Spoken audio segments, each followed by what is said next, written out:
Welcome to Analyst IAS. So in editorial of the day series, today we are going to discuss the article, "This is India's Moment of Reckoning." This article is given on the editorial page of the Hindu newspaper, and this is the most UPSC relevant editorial in today's newspaper. Relevancy of this article is with GS paper 2 and 3. Before starting the discussion, I want to inform you that Polity Foundation course for 2023 and Ethics Crash course for Mains 2022 are about to start in our institute by Nitin Shivhare sir. For more details, you can call on given numbers. So the article of discussion is all about reshaping economy in Russia-Ukraine conflict. In this article, we are going to discuss about the impact of sanction on Russia and other countries. Then we will see the concept of global village and future trade opportunity.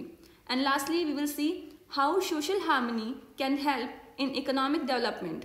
So now let's start the discussion. तो article के author doctor Manmohan Singh बताते हैं कि India हमेशा से ही world wide peace and non violence बनाए रखने की चाह रखता रहा है. मीन्स इंडिया सिर्फ ये नहीं चाहता कि अपनी कंट्री में नॉन वायलेंस हो या पीस हो. इंडिया वर्ल्ड वाइड भी पीस एंड नॉन वायलेंस की बातें करता रहता है.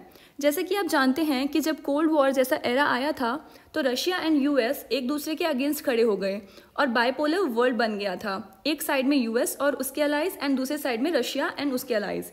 और उस टाइम में इंडिया ने नॉन अलाइनमेंट का बहुत अच्छा स्टेप यूज़ किया था कि इंडिया किसी की तरफ अलाइन नहीं होगा, बस अपना काम करेगा. फिर धीरे धीरे टाइम के साथ साथ चीज़ें बदलती गई.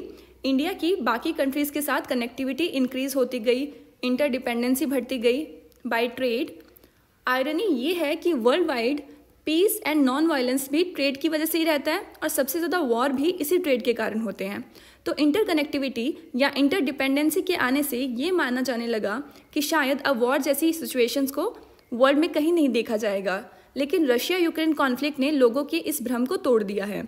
आगे ऑथर बताते हैं कि ड्यूरिंग दिस वॉर बहुत सारे सैंक्शंस लगाए गए हैं रशिया के ऊपर. तो इन सैंक्शंस का असर सिर्फ रशिया पर नहीं पड़ रहा, इवन दूसरी कंट्रीज़ एंड इंडिया पर भी ये असर डाल रहे हैं. फॉर एग्जांपल, हम इंडिया के लिए ज़्यादातर फर्टिलाइजर्स रशिया से इंपोर्ट करते थे, तो उसमें बहुत प्रॉब्लम हो रही है और इससे इंडिया की फूड सिक्योरिटी पर इफेक्ट पड़ेगा. अब जनरली ऑयल की प्रॉब्लम को ही फोकस किया जाता है, लेकिन major problem fertilisers and food security है. आगे ऑथर ने एक ग्लोबल विलेज का कंसेप्ट बताया है कि पूरा वर्ल्ड एक विलेज है एंड इस ग्लोबल विलेज का बहुत फ़ायदा इंडिया को हुआ है, क्योंकि जैसे इंटरकनेक्टिविटी से ट्रेड इंक्रीज हुई है वैसे वैसे इंडिया ने बहुत ग्रो किया है इकोनॉमिकली. तो ये global village advance transportation networks के फाउंडेशन पर बना हुआ है और इस नेटवर्क में कोई डिस्ट्रप्शन आने से सभी को नुकसान होगा. अभी इंडिया का स्टैंड ये है कि अभी हम रशिया को क्रिटिसाइज़ नहीं कर रहे हैं, क्योंकि इंडिया के अपने इंटरेस्ट है रशिया को लेकर. वहीं वेस्टर्न वर्ल्ड ये कहता है कि फ्री इकोनॉमिक वर्ल्ड होना चाहिए with certain principles like equality, liberty, fraternity and human rights etcetera. तो इंडिया का रशिया की तरफ इंटरेस्टेड होना इंडिया का शॉर्ट टर्म बेनिफिट है, ये लॉन्ग टर्म बेनिफिट नहीं है. क्योंकि जैसे इकोनॉमी में ट्रेड ऑफ का कंसेप्ट होता है कि अगर आप एक की तरफ जाते हैं तो आपको दूसरी साइड से सेक्रीफाइस करना पड़ता है.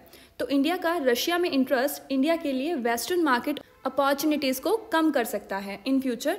और रशिया के ऊपर लगाए गए सैंक्शंस का असर सिर्फ रशिया पर नहीं है, बल्कि डायरेक्ट और इनडायरेक्ट अदर कंट्रीज़ पर भी हो रहा है.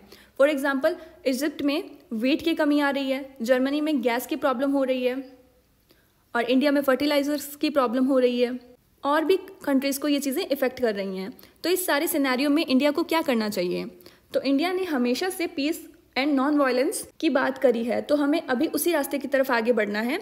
हमें सोशल हार्मनी को बनाकर रखना है, क्योंकि सोशल हार्मनी से ही इकोनॉमिक डेवलपमेंट डिसाइड होती है.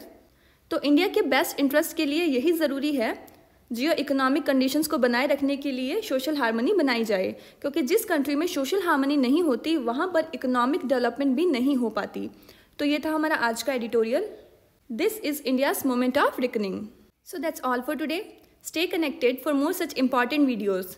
Thank you.